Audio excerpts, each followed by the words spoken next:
Permettez-moi tout d'abord de remercier chaleureusement Son Excellence Monseigneur Philippe Christori, évêque de Chartres, pour son accueil si fraternel en cette merveilleuse cathédrale. Chers pèlerins de Chartres, la lumière est venue dans le monde, nous dit aujourd'hui Jésus dans l'Évangile, et les hommes ont préféré les ténèbres.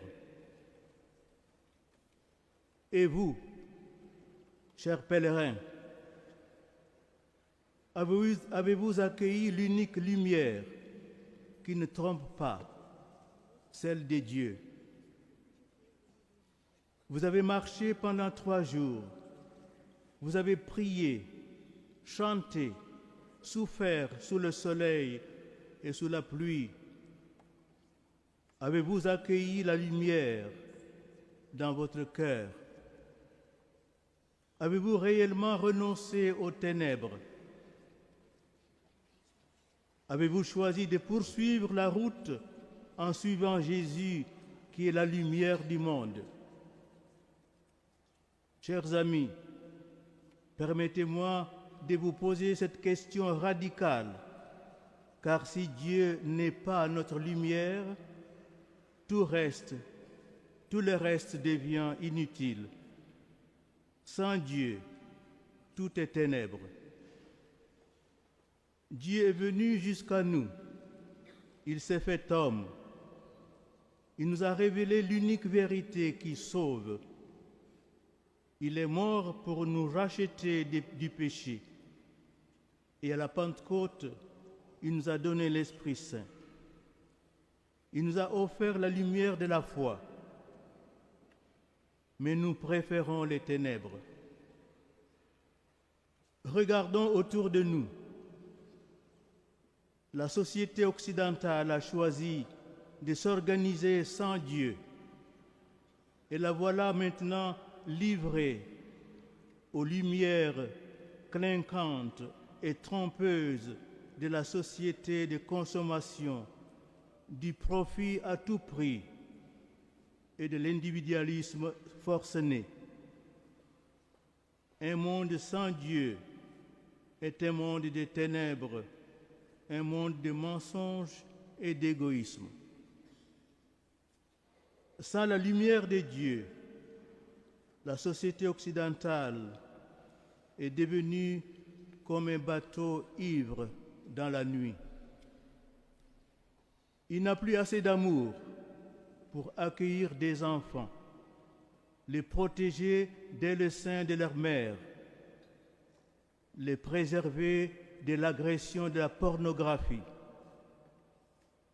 Privée de la lumière de Dieu, la société occidentale ne sait plus respecter ses vieillards, accompagner vers la mort les malades, faire une place aux plus pauvres et aux plus faibles.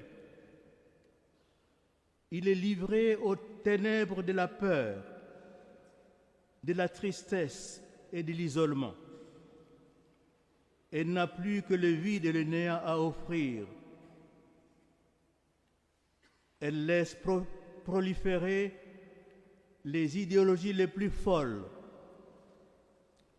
Une société occidentale sans Dieu peut devenir le berceau d'un terrorisme éthique et moral plus virulent et plus destructeur que le terrorisme des islamistes.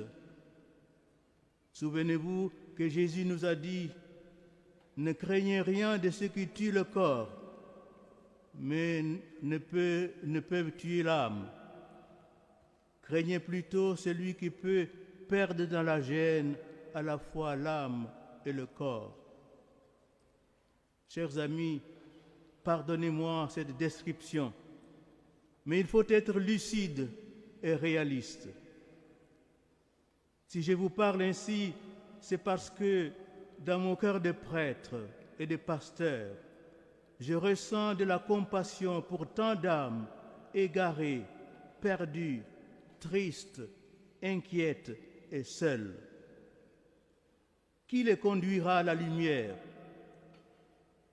Qui leur montrera le chemin de la vérité, le seul vrai chemin de liberté qui est celui de la croix?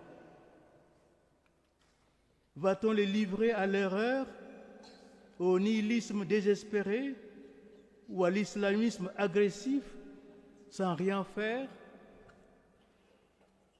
Nous devons clamer au monde que notre espérance a un nom, Jésus-Christ, l'unique sauveur du monde et de l'humanité.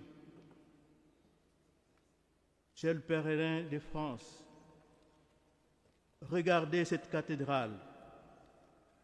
Vos ancêtres l'ont construite pour proclamer leur foi.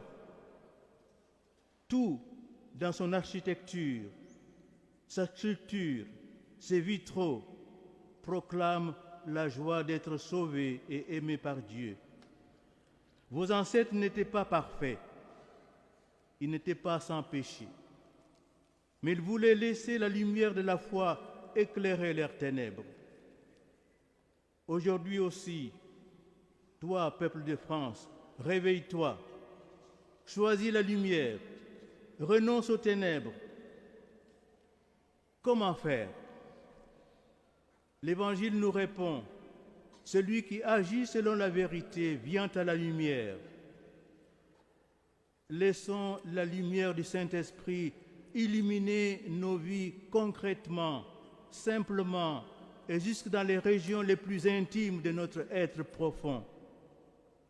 Agir selon la vérité, c'est tout d'abord mettre Dieu au centre de nos vies, comme la croix est le centre de cette cathédrale.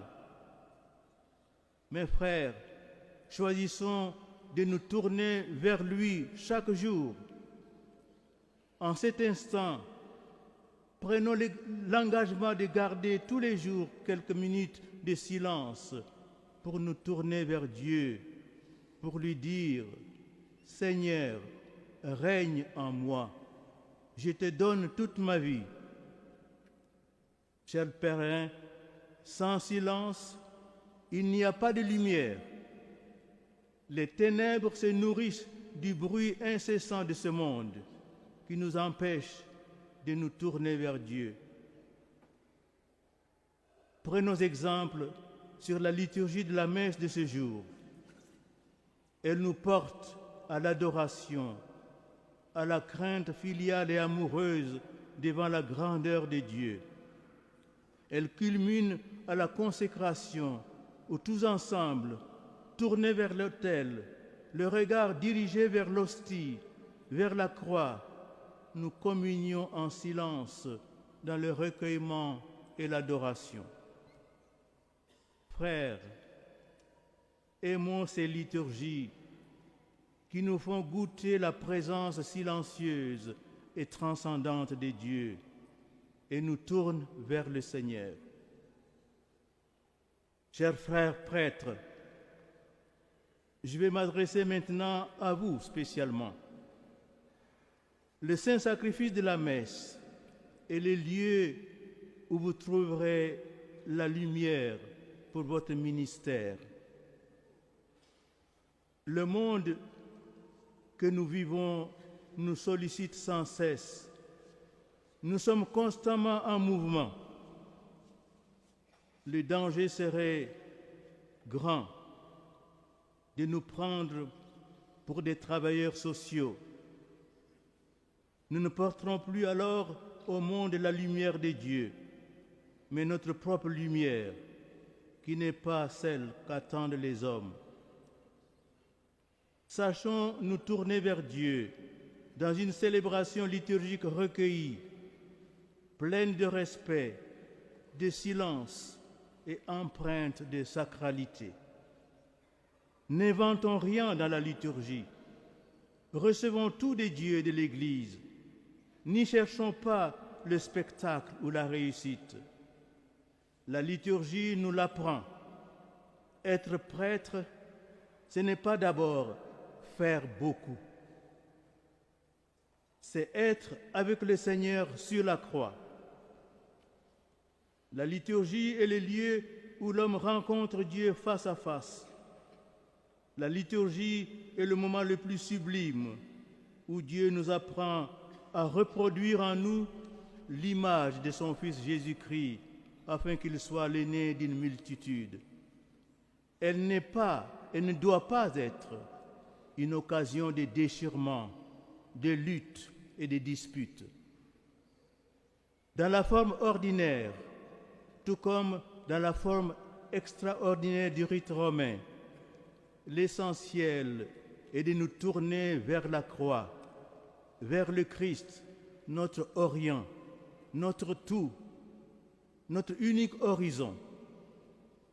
Que ce soit dans la forme ordinaire ou la forme extraordinaire, sachons toujours célébrer, comme en ce jour, selon ce qu'enseigne le Concile Vatican II, avec une noble simplicité, sans surcharge inutile, sans esthétique factice et théâtrale, mais avec le sens du sacré, le souci premier de la gloire de Dieu, et avec un véritable esprit de fils de l'Église d'aujourd'hui et de toujours. Chers frères prêtres, gardez toujours cette certitude. Être avec le Christ sur la croix, c'est cela que le célibat sacerdotal proclame au monde. Le projet de nouveau émis par certains de détacher le célibat du sacerdoce en conférant le sacrement de l'ordre à des hommes mariés, les viri probati, pour, disent-ils, des raisons ou des nécessités pastorales, aura pour grave conséquence, en réalité, de rompre définitivement avec la tradition apostolique. Nous allons fabriquer un sacerdoce à notre taille humaine, mais nous ne perpétuons pas, nous ne prolongeons pas le sacerdoce du Christ, obéissant, pauvre et chaste.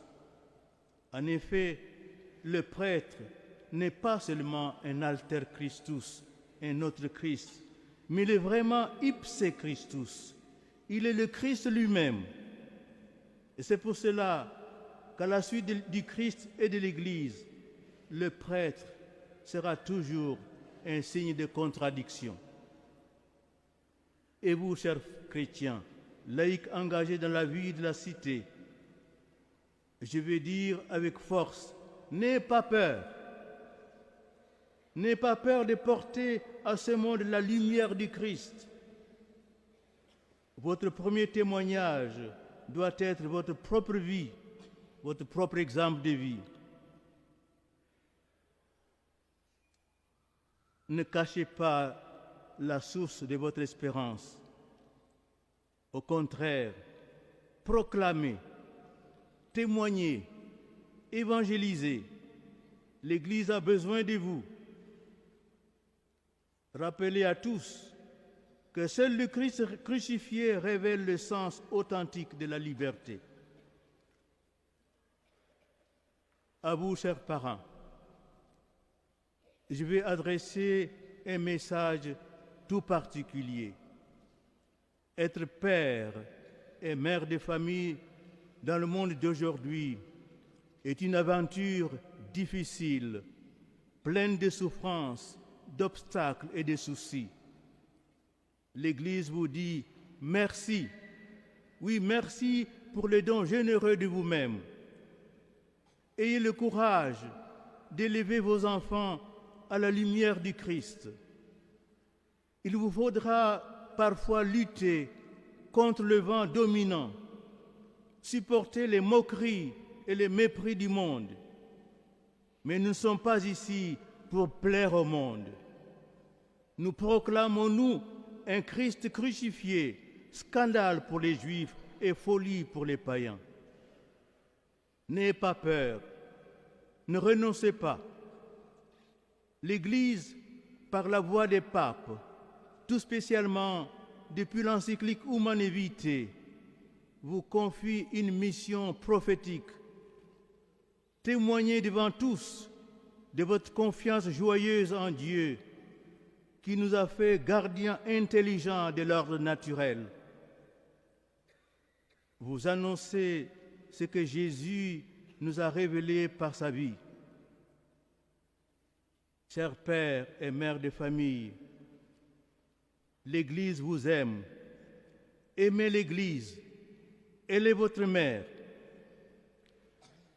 À vous, enfin, je vais maintenant m'adresser, vous les plus jeunes, qui êtes ici nombreux. Toutefois, je vous prie d'écouter d'abord un ancien qui a plus d'autorité que moi. Il s'agit de l'évangéliste Saint Jean.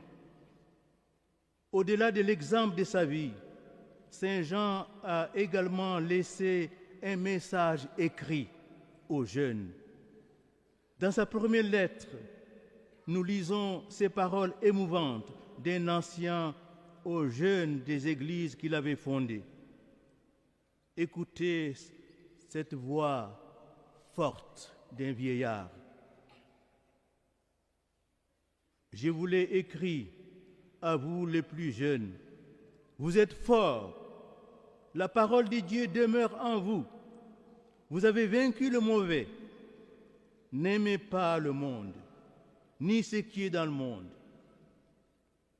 Le monde que nous ne devons pas aimer, commente le Père quant à la Messa, dans son homélie du Vendredi Saint, et auquel nous ne devons pas nous conformer, n'est pas, nous le savons bien, le monde créé et aimé par Dieu.